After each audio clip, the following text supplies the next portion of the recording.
the job at SMU, with perhaps the fourth best job in the ACC and also the commitment at SMU, is better than the 13th job at Arkansas in the SEC. Now, some may scoff at that. What do either one of you think?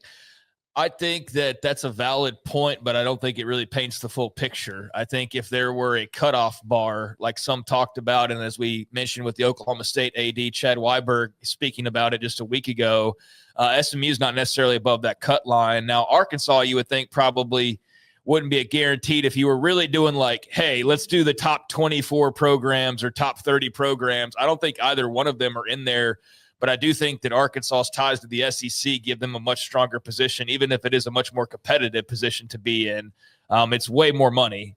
And it's a place in the most geographically sensible and number one league in the entire country. And even though you're maybe a bottom feeder at times in that league, it's not guaranteed you're in the ACC and you're just going to remain on top for forever. So I think any SMU ACC question is answered easily by, well, what are the top teams in the SEC or ACC trying to do? They're trying to go to the SEC or to the Big Ten. So if Clemson and Florida State, and Miami, and hell, even Georgia Tech and North Carolina and Virginia and all these schools are trying to get out, I would think that that means that there's, in their opinion, grass and money that's much greener on the other side. So I think for Rhett Lashley, sure, you could stay at SMU and be hyper competitive, but I think you want the challenge and you want to be among the best. And I think that that's a pretty easy thing to say is on the side of Arkansas.